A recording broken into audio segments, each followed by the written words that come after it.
ED. എവിടെ? ഞങ്ങളെ എന്താ ചെയ്യുന്നത്? ഇ.ഡി. എന്താ വരാത്തത്? ഇ.ഡി. എന്താ ഞങ്ങളെ മൂക്കിൽ കയറ്റുമോ? ഇതൊക്കെ ആയിരുന്നല്ലോ നിങ്ങൾ അന്തിച്ചർച്ചകളിൽ ചോദിച്ചിരുന്നത്. ഇപ്പൊ മനസ്സിലായില്ലേ? ഇ.ഡി. വന്നു. ഇ.ഡി. അന്വേഷിക്കാൻ വിളിച്ചപ്പോ ആദ്യം മാർക്സിസ്റ്റ് പാർട്ടിയുടെ ഇപ്പോഴത്തെ ജില്ലാ സെക്രട്ടറി വർഗീസ് പറഞ്ഞു ഞാൻ പോവില്ല. കണ്ണൻ പറഞ്ഞു ഞാൻ തീരെയും പോവില്ല. ആരാ കണ്ണൻ? കണ്ണൻ കേരള ബാങ്കിന്റെ വൈസ് ചെയർമാനാണ്. എന്താ കണ്ണന്റെ യോഗ്യത? കണ്ണൻ തൃശൂരങ്ങാടിയില് 16 കൊല്ലം മുമ്പ് കപ്പലണ്ടി കച്ചവടക്കാരനായിരുന്നു. കപ്പലണ്ടി പൊതി വിറ്റ് ജീവിച്ച ഒരു കള്ളനായി ഇത്രയും നാളായിട്ട് വലിയ കോടികളുടെ അഴിമതിയൊന്നും നടത്തിയ ആളല്ല രാധാകൃഷ്ണൻ. കഥ വരെ എനിക്കറിയും. കളിക്കേണ്ട കവന എന്ന് പറയാൻ ഞാൻ ആഗ്രഹിക്കുകയാണ്. നിങ്ങൾ ഇതുവരെ കളിച്ച കളിയല്ല.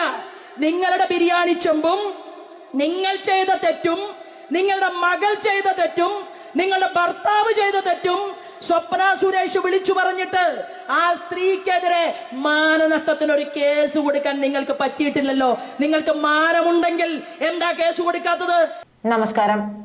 നിലവിൽ ആലപ്പുഴ ജില്ലയിലെ NDA സ്ഥാനാർത്ഥിയാണ് ശോഭ സുരേന്ദ്രൻ. ശോഭാജിയുടെ പ്രസംഗങ്ങളിൽ എപ്പോഴും പിണറായി സംഘത്തെ വലിച്ചു കീറുന്ന എന്തെങ്കിലുമൊക്കെ ഉണ്ടാകും. അത് പക്ഷേ അവർ മനഃപൂർവ്വം പറയുന്നതല്ല. പിണറായി ചെയ്തു വെച്ചു, അവർ അത് തുറന്നടിച്ചു പറയുന്നു, അത്രമാത്രം. മറ്റുള്ളവർ പിണറായിക്കെതിരെ പറയാൻ മടിക്കുമ്പോൾ ശോഭാ സുരേന്ദ്രൻ യാതൊരു ഭയവുമില്ലാതെ വെട്ടി തുറന്നു പറയുന്നു. MK കണ്ണനും മൊയ്തീനും ജയരാജനും ഒക്കെ ഈ കരുവന്നൂർ കേസിലുള്ള പങ്ക് എന്താണെന്നും അവർക്ക് ED എന്തുകൊണ്ടാണ് ഭയമെന്നും പറയുന്നുണ്ട് ശോഭാ സുരേന്ദ്രൻ. ഇക്കഴിഞ്ഞ ദിവസം മോഡി പറഞ്ഞത് കരുവന്നൂർ സർവീസ് സഹകരണ ബാങ്ക് തട്ടിപ്പിൽ ഉന്നത കമ്മ്യൂണിസ്റ്റ് നേതാക്കൾക്ക് പങ്കുണ്ടെന്നാണ്. ആ സാഹചര്യത്തിൽ ശോഭാ സുരേന്ദ്രന്റെ ഈ വെളിപ്പെടുത്തലിന് പ്രാധാന്യം കൂടുന്നുണ്ട്. ഞങ്ങൾ ഇടയ്ക്കിടയ്ക്ക് ഡൽഹിയിൽ പോകുന്നത് കൊണ്ടാണ് കരുവന്നൂര് സഹകരണ സംഘ തട്ടിപ്പില് മാർക്സിസ്റ്റ് പാർട്ടിയുടെ ഒരു സ്ത്രീ CPIM-ൽ പ്രവർത്തിച്ചു എന്നുള്ള കുറ്റം മാത്രമേ ആ സ്ത്രീ ചെയ്തിട്ടുള്ളൂ. ആ സ്ത്രീക്ക് ഭർത്താവുണ്ട്, കുട്ടിയുണ്ട്, അച്ഛനുണ്ട്, അമ്മയുണ്ട്. ആ സ്ത്രീയെ കേരളത്തിന്റെ ക്രൈംബ്രാഞ്ച് അന്വേഷണം നടത്തിയിട്ട് അവരെ അറസ്റ്റ് ചെയ്തു, കസ്റ്റഡിയിൽ എടുത്തിട്ട് അവരെ അകത്താക്കി. 58 ദിവസം ആ സ്ത്രീയെ ഞാൻ കാണാൻ പോയി. അവര് പൊട്ടിക്കരഞ്ഞുകൊണ്ട് എന്നോട് പറഞ്ഞു, എന്റെ പാർട്ടി എന്നെ ചതിച്ചു നേതാവേ എന്നാണ് പറഞ്ഞത്. അവരുടെ പാർട്ടി അവരെ ചതിച്ചു. എന്തിന്? കരുവന്നൂരിലെ സഹകരണ സംഘം എന്ന് പറഞ്ഞാൽ പാവപ്പെട്ട നാട്ടുകാരുടെ 10 ലക്ഷവും 25 ലക്ഷവും 30 ലക്ഷവും 40 ലക്ഷവും അവിടെ കൊണ്ടുവന്ന് ഡെപ്പോസിറ്റ് ചെയ്ത് കരുവന്നൂരിലെ സഹകരണ സംഘം കൊണ്ട് പാർട്ടിയെ വളർത്താൻ മാത്രമല്ല ആ നാട്ടിലെ മുഴുവൻ ആളുകൾക്കും ഗുണമുണ്ടാകാൻ വേണ്ടി പതിറ്റാണ്ടുകളായിട്ട് നിലനിൽക്കുന്ന 2 പതിറ്റാണ്ടിലധികമായി നിലനിൽക്കുന്ന ആ കരുവന്നൂരിലെ സഹകരണ സംഘത്തിനകത്ത് തട്ടിപ്പ് നടത്താൻ വേണ്ടി കണ്ണൂരിൽ നിന്ന് EP ജയരാജൻ നിയോഗിച്ച് തൃശൂരിലേക്ക് വണ്ടി കയറ്റി വിട്ട ആളാണ് സതീശൻ നമ്പ്യാര്. സതീശൻ നമ്പ്യാരുടെ പണി എന്താണ്? സതീശൻ നമ്പ്യാര് അവിടെ വന്നപ്പോ സതീശൻ നമ്പ്യാര് 300 രൂപയ്ക്ക് ചെരുപ്പ് കടയിൽ പണിയെടുത്തു. അവിടെ നിന്ന് തുടങ്ങി. ആ സതീശൻ നമ്പ്യാരുടെ പേരില് 100 കോടി രൂപയുടെ ആസ്തിയുള്ള ഭൂമി കണ്ടുകെട്ടി.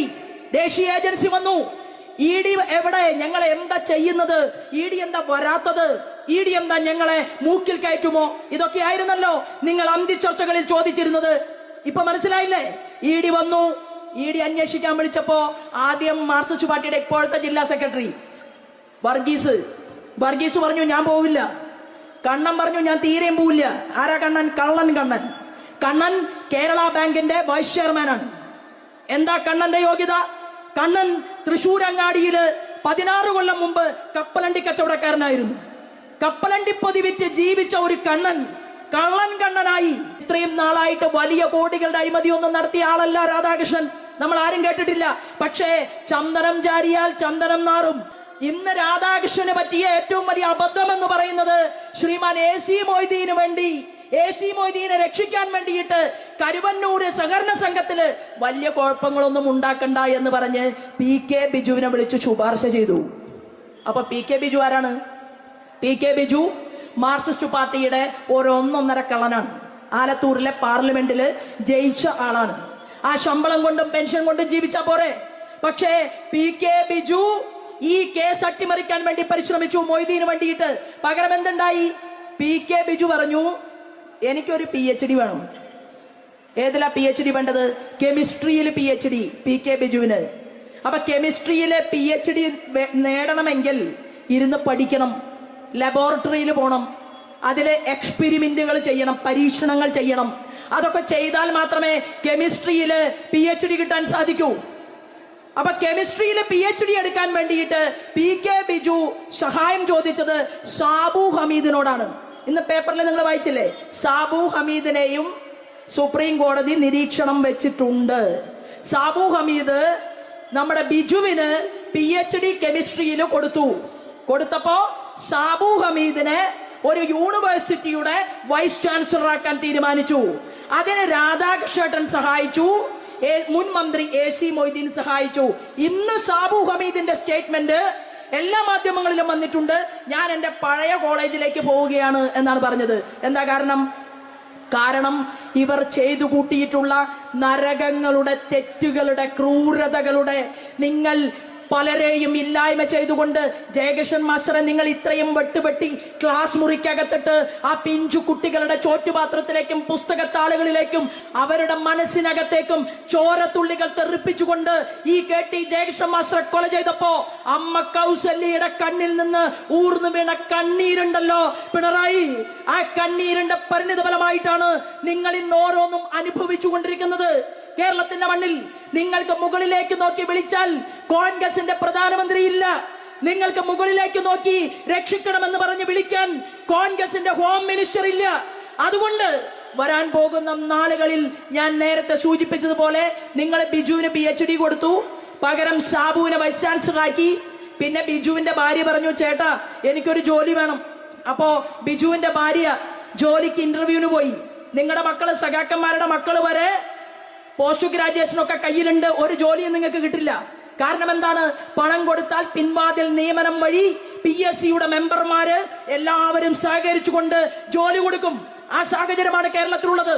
ആ ബിജുവിന്റെ ഭാര്യ ഉണ്ടല്ലോ, 20 പേരെഴുതിയ ടെസ്റ്റില് ഏറ്റവും അവസാനത്തായി പോയി, ജോലി കിട്ടിയില്ല. അത് കഴിഞ്ഞപ്പോഴാണ് പിണറായി വിജയൻ മുഖ്യമന്ത്രിയാവുന്നത്. പിണറായി വിജയൻ മുഖ്യമന്ത്രിയായപ്പോ PK ബിജുവിന്റെ ഭാര്യ മാറിയോ? മാറിയില്ല.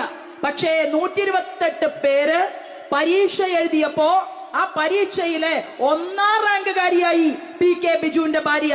അങ്ങനെ PK ബിജുവിന്റെ ഭാര്യയ്ക്ക് ജോലി കിട്ടി. പിന്നെ ഒരു മഹാൻ എവിടെ, എറണാകുളത്ത് മന്ത്രി രാജീവൻ മന്ത്രിയുടെ ഭാര്യ 1ാം റാങ്ക് അല്ല 3ാം റാങ്ക്. കൊച്ചി സാങ്കേതിക സർവകലാശാലയില് രാജീവന്റെ ഭാര്യയ്ക്ക് ജോലി. പിന്നെയോ MP രാജേഷ് MP ആയിരുന്നു. MP രാജേഷിന്റെ ഭാര്യയ്ക്ക് സംസ്കൃത സർവകലാശാലയിൽ മുന്തിയ ജോലി. ഇപ്പോഴോ കണ്ണൂരില് പ്രിയയ്ക്കും കിട്ടി 1ാം റാങ്ക്. പിന്നെയോ ഷൈജു ഖാൻ പറഞ്ഞു എല്ലാവർക്കും PhD കിട്ടുകയാണെങ്കിൽ എനിക്കും വേണം ഒരു PhD. അപ്പൊ ഷൈജു ഖാന് ഒരു PhD. അപ്പൊ ചിന്താ ജെറോമിന് വാഴക്കൊലയും ചങ്ങമ്പുഴയെയും തിരിച്ചറിയാത്ത ആളാണ്. ആ ചിന്താ ജെറോമിനും കൊടുത്തു ഒരു PhD. ഇവിടെ കുട്ടികൾ കഷ്ടപ്പെട്ട് ഇരുന്ന് പഠിച്ച് പ്രാപ്തരായി അവർ കേരളത്തിലെ യൂണിവേഴ്സിറ്റികളിലും അതുപോലെ തന്നെ സ്കൂളുകളിലും ടീച്ചർമാരായിട്ടും പ്രൊഫസർമാരായിട്ടും ടെക്നോളജിസ്റ്റുകളായിട്ടും ഒക്കെ ജോലി ചെയ്യാൻ പ്രാപ്തരായിട്ടുള്ള ഈ കുട്ടികളെ എല്ലാം നിങ്ങൾ വഴിമാറ്റിച്ചുകൊണ്ട് PSC അംഗങ്ങളെ കൊണ്ട് നിങ്ങൾ ഇവിടെ പിൻവാതിൽ നിയമനങ്ങൾ നടത്തിച്ചുകൊണ്ടിരിക്കുകയാണ് പിണറായി വിജയൻ. ഒരു ചെറിയ ധവളപത്രം ഇറക്കണം. മാർക്സിസ്റ്റ് പാർട്ടിയുടെ ഗോവിന്ദ മാഷിക്ക് ആവശ്യപ്പെടാൻ പറ്റുമോ? പറ്റില്ല. കാരണം എന്താണെന്ന് അറിയുമോ? ഗോവിന്ദ മാഷെ പിണറായി വിജയൻ ഒന്ന് നോക്കിയാൽ മൂത്രമൊഴിക്കും ഗോവിന്ദ മാഷ്.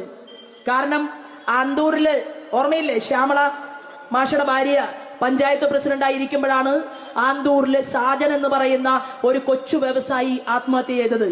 എന്തിനാ ആത്മഹത്യ ചെയ്തത്?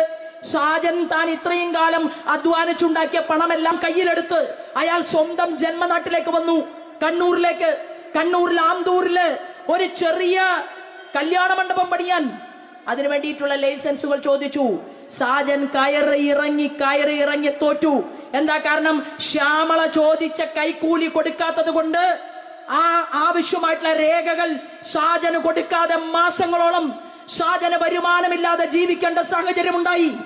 അങ്ങനെ സാജനെ ദുരിതപ്പെടുത്തിക്കൊണ്ട് ആ സാജൻ അവസാനം ജീവിതം അവസാനിപ്പിച്ചു, ആത്മഹത്യ ചെയ്തു. ഈ ശാപം ദൈവത്തിന്റെ കണക്ക് പുസ്തകത്തിൽ ഉണ്ടാകില്ലേ? ഇത് തന്നെയല്ലേ കരുവന്നൂരിൽ ഉണ്ടായത്? 4 പേർ മരണമടഞ്ഞു. ഇത് വെറും ആത്മഹത്യയല്ല, ഇത് കൊലപാതകമാണ്. ഈ കേരളത്തിന്റെ ഭരണകൂടത്തിന് നേതൃത്വം കൊടുക്കുന്ന പാർട്ടി, ആ പാർട്ടിയുടെ സംസ്ഥാന ഘടകം ഉൾപ്പെടെ തീരുമാനമെടുത്തുകൊണ്ട് നിങ്ങൾ നടത്തിയിട്ടുള്ള തോന്നിവാസത്തിന്റെ പരിണിത ഫലമായിട്ടാണ് ആ സാഹചര്യം ഉണ്ടായത്.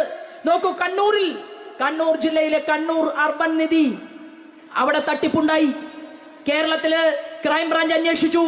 ക്രൈംബ്രാഞ്ച് അന്വേഷിച്ചപ്പോ ആന്റണിയെ പിടിച്ചു, ഗഫൂറിനെ പിടിച്ചു, ഷൗക്കത്ത് അലിയെ പിടിച്ചു. മൂന്നാളും ജയിലിനകത്ത് കിടക്കുകയാണ്.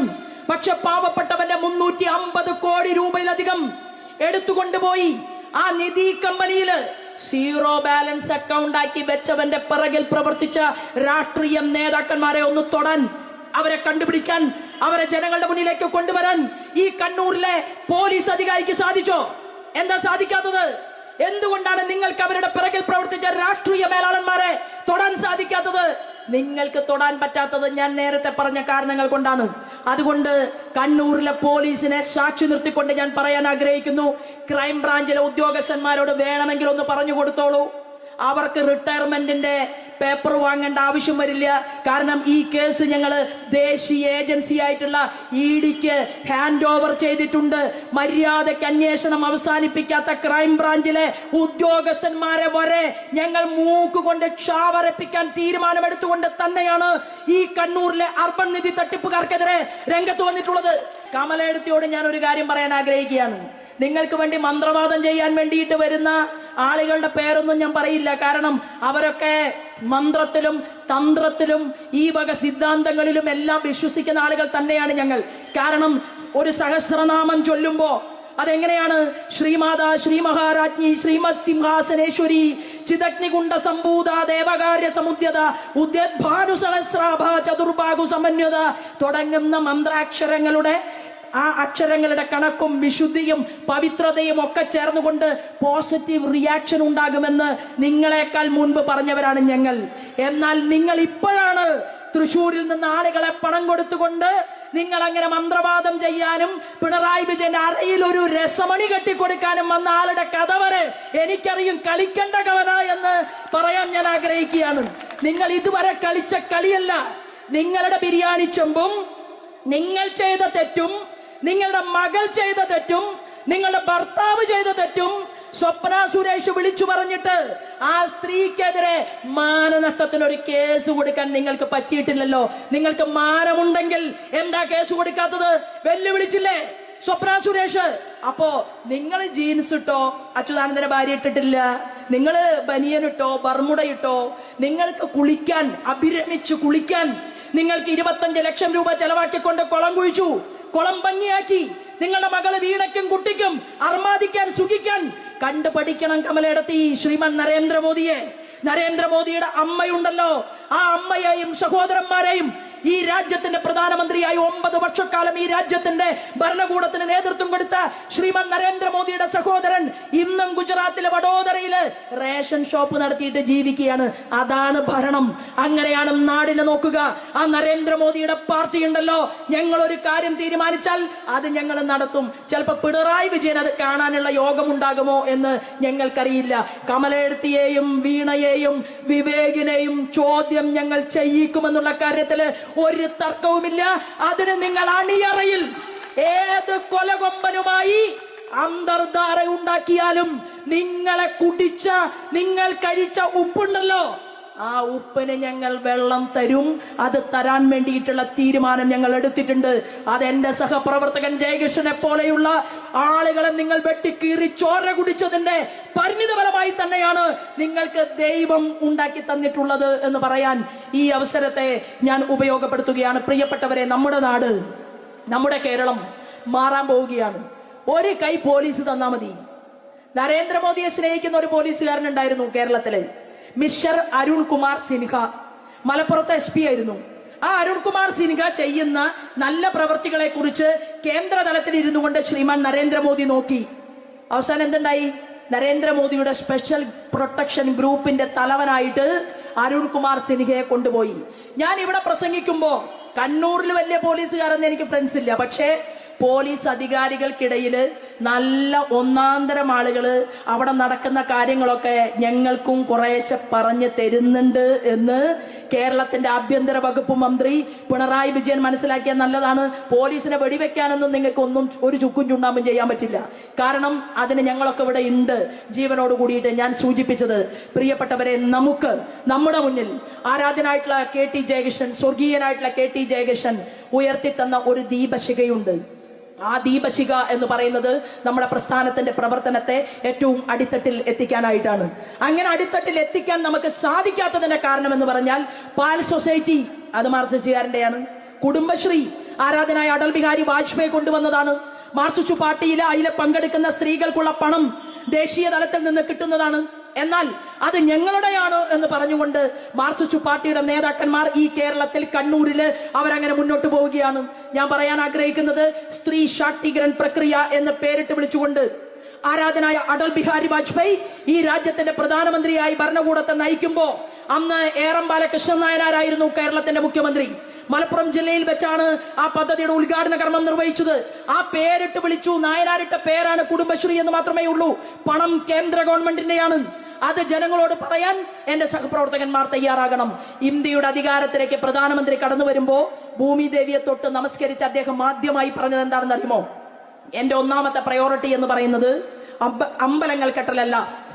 എന്റെ ഒന്നാമത്തെ പ്രയോറിറ്റി എന്ന് പറയുന്നത് ഈ രാജ്യത്തെ അമ്മമാരുടെ, ഉമ്മമാരുടെ, സഹോദരിമാരുടെ, കുഞ്ഞുങ്ങളുടെ ആത്മാഭിമാനത്തെ സംരക്ഷിക്കലാണ്. അതിന് അദ്ദേഹം പറഞ്ഞു 67% വരുന്ന ഇന്ത്യയിലെ ഗ്രാമങ്ങളിൽ ഒരു ശൗചാലയം പോലും ഇല്ല, ഒരു ടോയ്ലറ്റ് പോലും ഇല്ല, ഒരു കുളിമുറിയില്ല. ആ അമ്മമാരുടെ നഗ്നത മറക്കാൻ സാധിക്കണം. അതാണ് എന്റെ ഒന്നാമത്തെ പ്രഖ്യാപനം എന്നാണ് അദ്ദേഹം പറഞ്ഞത്. ഒറ്റ കൊല്ലത്തിനകത്താണ് വലിയ മാറ്റമുണ്ടായി. ബ്രിട്ടനും ചൈനയും അമേരിക്കയും ഉറ്റുനോക്കി. കോടിക്കണക്കിന് ജനത ജീവിക്കുന്ന ഭാരതത്തില് എങ്ങനെയാണ് ഈ സ്വച്ഛ് ഭാരത് പദ്ധതി അത് ഇത്ര കണ്ട് മുന്നോട്ട് പോയത്? അന്ന് കേരളത്തിന്റെ മുഖ്യമന്ത്രി അച്യുതാനന്ദനാണ്. അച്യുതാനന്ദൻ പറഞ്ഞ എന്താണെന്ന് അറിയുമോ? ഞങ്ങൾക്ക് എന്തിനാണ് കേരളത്തിലേക്ക് ടോയ്ലറ്റ് എന്നാണ് ചോദിച്ചത്. ഇവിടെ അതിന്റെ ആവശ്യമില്ലല്ലോ എന്ന്. പക്ഷേ 2 ലക്ഷത്തിലധികം വരുന്ന കക്കൂസും കുളിമുറിയും നരേന്ദ്രമോദി ഗവൺമെന്റ് പ്രഖ്യാപിച്ച സ്വച്ഛ് ഭാരത് പദ്ധതിയിലൂടെ പിണറായി വിജയൻ പേര് മാറ്റിയിട്ട് ഹരിത കേരളം പദ്ധതി എന്ന് പേരിട്ട് വിളിച്ചിട്ട് ആ കക്കൂസും കുളിമുറിയും കേരളത്തിലേക്ക് വന്നു കിട്ടി. നമ്മുടെ നാട്ടിൽ മരുമകൻ റിയാസ് പിണറായി വിജയന്റെ ആ പാർട്ടിയിലെ കാര്യങ്ങൾ തീരുമാനിക്കുന്നത് എങ്ങനെയാണെന്നറിയോ? പാർട്ടി കാര്യങ്ങൾ മരുമകനും അമ്മായി അച്ഛനും കൂടി തീരുമാനിക്കും. ഭരണപരമായ കാര്യങ്ങൾ അമ്മായി അച്ഛനും മരുമകനും കൂടി തീരുമാനിക്കും. ഇത്ര വ്യത്യാസമേ ഉള്ളൂ. ആദ്യം ഒന്നിൽ പിണറായി വിജയന്റെ പേരെഴുതും, രണ്ടാമത് റിയാസിന്റെ പേരെഴുതും. ഇപ്പുറത്ത് റിയാസിന്റെ പേര് ഒന്നാമത് എഴുതും, രണ്ടാമത് അമ്മായി അച്ഛന്റെ പേരെഴുതും. എല്ലാ കാര്യങ്ങളും തീരുമാനിക്കുന്നത് ഈ മരുമകനും മുഖ്യമന്ത്രിയും ചേർന്നിട്ടാണ്. എന്നിട്ട് യാതൊരു മടിയുമില്ലാതെ കേരളത്തിലേക്ക് ഓരോ റോഡുകളുടെയും വക്കത്ത് നിന്ന് പൊതുമരാമത്ത് വകുപ്പ് മന്ത്രി റിയാസ് ഫേസ്ബുക്കിൽ നവമാധ്യമങ്ങളിലൂടെ പറയുകയാണ്, ഇതാ റോഡുകൾ ഞാൻ ഉണ്ടാക്കി, ഈ റോഡുകൾ ഞാൻ പണിഞ്ഞു. 5 പൈസ കൊടുത്തിട്ടില്ല. കേന്ദ്രത്തിന്റെ നിതിൻ ഗഡ്കരി കഴിഞ്ഞ തവണ കേരളത്തിൽ വന്ന് പറഞ്ഞത് കേന്ദ്രം കൊണ്ടുവന്ന റോഡുകളുടെ വികസന പ്രവർത്തനത്തിന് വേണ്ടി 25% പണം കേരള ഗവൺമെന്റ് നൽകാനുണ്ട്, 1 രൂപ പോലും തന്നിട്ടില്ല എന്നാണ് അന്ന് നിതിൻ ഗഡ്കരി പറഞ്ഞത്. ഇനി രണ്ടാമത് നിതിൻ ഗഡ്കരി വരുമ്പോ റിയാസ് ഇപ്പൊ തള്ളി മറക്കുന്നുണ്ടല്ലോ, ഞാൻ 4000 കോടി കൊടുത്തു, ഞാൻ 5000 കോടി കൊടുത്തു എന്നൊക്കെ പറയുന്നുണ്ട്. അതിന്റെ നിജസ്ഥിതി നമുക്ക് മനസ്സിലാകും. പ്രിയപ്പെട്ടവരെ, 30 പദ്ധതികൾ കേരളത്തിൽ വരാൻ പോവുകയാണ്. ആ 30 പദ്ധതികൾ കൊണ്ടുവരുന്നത് ആരാധനായിട്ടുള്ള അടൽ ബിഹാരി വാജ്പേയിയുടെ കൂടെയുള്ള നമ്മുടെ റോഡ് ഗതാഗതത്തിന്റെ വകുപ്പ് മന്ത്രി ശ്രീമാൻ നിതിൻ ഗഡ്കരിയാണ്. ആ 30 പദ്ധതികൾ വരുമ്പോ മംഗലാപുരത്തേക്ക് കണ്ണൂരിൽ നിന്ന് ഒരു, മലപ്പുറത്ത് നിന്ന് മൈസൂരിലേക്ക് ഒരു ഗ്രീൻവേ, കുറുപ്പുംതറ, ചിങ്ങവനം, കോട്ടയം, അവിടെ നിന്ന് തുടങ്ങും റെയിൽവേ പാളങ്ങളുടെ വികസനം. 2021 50,000 കോടി രൂപ കേന്ദ്ര റെയിൽവേ വകുപ്പ് മന്ത്രിയും റോഡിന്റെ മന്ത്രി നിതിൻ ഗഡ്കരിയും ചേർന്ന്, മൻസുഖ് മാണ്ഡവ്യ അദ്ദേഹം ആരോഗ്യ വകുപ്പ് മന്ത്രി, അദ്ദേഹത്തിന്റെ മുന്നിൽ നിവേദനം കൊടുത്ത സമയത്ത് എയിംസ് കോഴിക്കോട് വരണം എന്ന് പറഞ്ഞപ്പോ കോഴിക്കോട്ടിലേക്ക് രാജകീയ പാതയുണ്ടോ എന്നാണ് അദ്ദേഹം ചോദിച്ചത്, മൻസുഖ് മാണ്ഡവ്യ. പക്ഷെ 2021 50,000 കോടി രൂപ കുറുപ്പുംതറ, ചിങ്ങവനം മുതൽ കർണാടകയിലെ മംഗലാപുരം വരെ വികസിപ്പിക്കാൻ വേണ്ടി കൊടുത്ത പണമുണ്ടല്ലോ, ആ പണം എടുത്തുകൊണ്ട് വികസന പ്രവർത്തനങ്ങൾക്ക് നേതൃത്വം കൊടുക്കണം. 11 ഇൻഡസ്ട്രിയൽ കോറിഡോറുകൾ അതിനു വേണ്ടിയിട്ട് പണം മാറ്റിവെച്ചിട്ടുണ്ട്. കൊച്ചിയിൽ നിന്ന് തൂത്തുക്കുടിയിലേക്ക് ഒരു വലിയ റോഡ്, അതിന്റെ വികസന പ്രവർത്തനം നടക്കുകയാണ്. കൊച്ചിയിൽ നിന്ന് തൂത്തുക്കുടിയിലേക്കും അതുപോലെ തന്നെ അങ്കമാലിയിൽ നിന്ന് തിരുവനന്തപുരത്തേക്കും ഒരു വലിയ ബൈപ്പാസിന്റെ പ്രവർത്തനം നടക്കുകയാണ്. 30 പദ്ധതികൾ കേരളത്തില് റോഡിന്റെ വലിയ വലിയ പദ്ധതികൾ ഉണ്ടാകാൻ പോകുന്നു. അങ്ങനെ ഇതിന് പരമാവധി സമയം ചവിട്ടിപ്പിടിച്ചുകൊണ്ട്, സമയം കുറച്ചുകൊണ്ട് കേരളം കൊടുക്കേണ്ട കാര്യങ്ങളും കണക്കുകളും ഒന്നുമില്ലാതെ നിങ്ങൾ ഇതിനെ ലാഗ് ചെയ്യാൻ വേണ്ടി പരിശ്രമിക്കുന്നുണ്ട് എന്ന് കേന്ദ്രത്തിന് മനസ്സിലായി. അതുകൊണ്ടാണല്ലോ നിർമ്മല സീതാരാമൻ പറഞ്ഞത്, കേന്ദ്രം കൊടുക്കുന്ന പദ്ധതികളുടെ പേര് മാറ്റിക്കൊണ്ട് കേരളം കളിക്കാൻ നിൽക്കരുത്. ഇത് കേരളത്തിന്റെ പണമല്ല, ഇത് കേന്ദ്ര ഗവൺമെന്റ് കേരളത്തിലേക്ക് കൊടുക്കുന്ന പൈസയാണ്. അതെടുത്ത് ഉപയോഗിക്കുന്ന സമയത്ത് ചോദിച്ച ചോദ്യങ്ങളുടെ ഉത്തരം വേണമെന്ന് നിർമ്മല സീതാരാമൻ തിരുവനന്തപുരത്ത് വന്ന് സംസാരിച്ച് തിരിച്ചുപോയിട്ട് വളരെ കുറഞ്ഞ ദിവസങ്ങളെ ആയിട്ടുള്ളൂ. ഞാൻ സൂചിപ്പിക്കാൻ കാരണം, ഇവിടെ റോഡിന്റെ വികസനം മാത്രമല്ല, നിങ്ങളുടെ കുട്ടികൾക്ക് പഠിക്കാൻ തിരുവനന്തപുരത്ത് ഐസർ ഇൻസ്റ്റിറ്റ്യൂട്ടിന് 1100 കോടി രൂപ, റൂർക്കി സർവകലാശാലയിലും ഡൽഹി IIT-യിലും മദ്രാസ് IIT-യിലും പഠിക്കാൻ പോകുന്ന കുട്ടികൾ, അവരെ അതിന് പ്രാപ്തരാക്കാൻ വേണ്ടിയിട്ട് പാലാ ബ്രില്യന്റ് ഉൾപ്പെടെ തൃശ്ശൂരിലെ സാഹചര്യങ്ങൾ, ശൈലം, കോഴിക്കോട് ശൈലം ഉൾപ്പെടെ നിരവധിയായിട്ടുള്ള കേന്ദ്രങ്ങൾ പ്രവർത്തിച്ച് അവർക്ക് ക്ലാസ് കൊടുക്കുന്നു. അവരവിടെ നിന്ന് പഠിക്കുന്നു, ജയിക്കുന്നു. എന്നാൽ ചേരാൻ വേണ്ടി പോകണമെങ്കിൽ ഡൽഹിക്കോ തമിഴ്നാട്ടിലേക്കോ വേറെ സ്റ്റേറ്റിലേക്കോ പോകണം എന്നുള്ള സാഹചര്യം നിലനിൽക്കുമ്പോഴാണ് ഇന്ത്യയുടെ അന്നത്തെ വിദ്യാഭ്യാസ വകുപ്പ് മന്ത്രി സ്മൃതി ഇറാനി ആയിരുന്നു അന്ന് മന്ത്രി. ആ സ്മൃതി ഇറാനി പാലക്കാട്ടേക്ക് വേണ്ടി IIT കൊടുത്തു. എന്നാൽ പാലക്കാട് കൊടുത്ത IIT-ക്ക് ഗവൺമെന്റിനെ സ്ഥലമേറ്റെടുത്ത് ഗവൺമെന്റിന്റെ ഷെൽട്ടറിൽ IIT തുടങ്ങാൻ സാധിക്കാത്ത ഒരു സാഹചര്യമാണുള്ളത്. ഇന്നും അവർ വാടക കെട്ടിടത്തിലാണ് പാലക്കാട് IIT നിലനിൽക്കുന്നത്. മറ്റൊരു വലിയ മുതലാളിയുടെ ഭൂമിയിൽ IIT പ്രവർത്തിച്ചുകൊണ്ടിരിക്കുകയാണ്, സ്വകാര്യ മുതലാളിയുടെ ഇടത്തിൽ. അങ്ങനെ IIT അവിടെ വന്നു. ഇപ്പോ 50,000 കോടി രൂപയുടെ വലിയ നൗക, യുദ്ധക്കപ്പൽ, അന്തർവാഹിനി, അത് കൊച്ചിയിൽ പണിഞ്ഞുകൊണ്ടിരിക്കുകയാണ്. അപ്പോ വലിയ ബുദ്ധിമുട്ട്. എങ്ങനെയാ ഇത് പണിയെടുക്കുന്നത്? മാർക്സിസ്റ്റുകാരും കോൺഗ്രസുകാരും ഒക്കെ റിസർച്ച് ചെയ്യുകയാണ്. എങ്ങനെയാണ് പ്രിയപ്പെട്ടവരെ പണിയെടുക്കുന്നത്? ഈ അന്താരാഷ്ട്ര നൗകയുടെ നിർമ്മാണത്തിന് ആവശ്യമായ സാങ്കേതിക വിദ്യ, അതിന്റെ ക്രെഡിറ്റ്, അത് ലോക രാജ്യങ്ങളിൽ എവിടെയൊക്കെയാണോ കഴിവുള്ള ശാസ്ത്രജ്ഞന്മാരുള്ളത് അവരുമായിട്ട് ചർച്ച ചെയ്തുകൊണ്ട് സാങ്കേതിക വിദ്യയിൽ ഉൾപ്പെടെ കൈമാറ്റം നടത്തിക്കൊണ്ടാണ് ഇന്ത്യയുടെ പ്രധാനമന്ത്രി കേരളത്തിലെ ജനങ്ങൾക്ക് വേണ്ടി, ഭാരതത്തിലെ ജനങ്ങൾക്ക് വേണ്ടി മേക്ക് ഇൻ ഇന്ത്യയിലൂടെ, സ്റ്റാർട്ടപ്പ് ഇന്ത്യയിലൂടെ, സ്റ്റാൻഡപ്പ് ഇന്ത്യയിലൂടെ വലിയ മാറ്റങ്ങൾ നമ്മുടെ നാട്ടിലേക്ക് കൊണ്ടുവരുന്നത്. ഈ മാറ്റങ്ങളുടെ കണക്കിലാണ് 3 ലക്ഷം കോടി രൂപ റോഡിന്റെ വികസന പ്രവർത്തനത്തിന് വേണ്ടി മാത്രം നമ്മുടെ നാട്ടിലേക്ക് എത്തിച്ചേർന്നിട്ടുള്ളത്. നമ്മൾ ആഗ്രഹിക്കുന്നത്, നമ്മൾ ചിന്തിക്കുന്നത്, മാർക്സിസ്റ്റ് പാർട്ടിയുടെ MLA-മാർക്ക് കഴിവ് വേണം. MLA-മാര് രാജാവിനേക്കാൾ വലിയ രാജഭക്തിയോട് കൂടിയിട്ട് ജീവിക്കുകയാണെങ്കിൽ നിങ്ങളുടെ നിയോജക മണ്ഡലം രക്ഷപ്പെടാൻ പോകുന്നില്ല.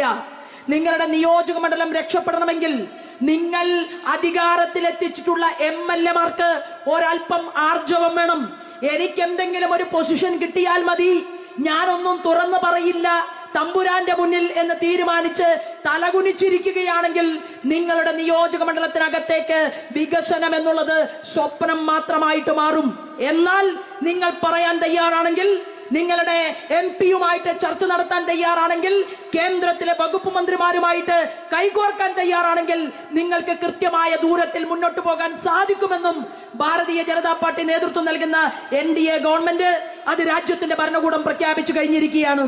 പ്രിയപ്പെട്ട എന്റെ യുവമോർച്ചയുടെ പ്രവർത്തകന്മാരെ, നമ്മൾ എടുത്തിട്ടുള്ള ഒരു തീരുമാനം എന്ന് പറയുന്നത് സംഘടനാപരമായി 300-ലധികം വരുന്ന കർമ്മ പദ്ധതികൾ അത് ജനങ്ങളിലേക്ക് എത്തിക്കാൻ വേണ്ടി നിങ്ങൾ മുന്നോട്ട് വരുമ്പോ, നമുക്ക് അക്രമ രാഷ്ട്രീയം നമുക്കെതിരെ നടത്തിയിട്ടുള്ള പാർട്ടിയുണ്ടല്ലോ, ആ പാർട്ടിയുടെ കൊടി അതല്ലേ അറബിക്കടലിൽ എറിയണമെന്ന് പറഞ്ഞത്?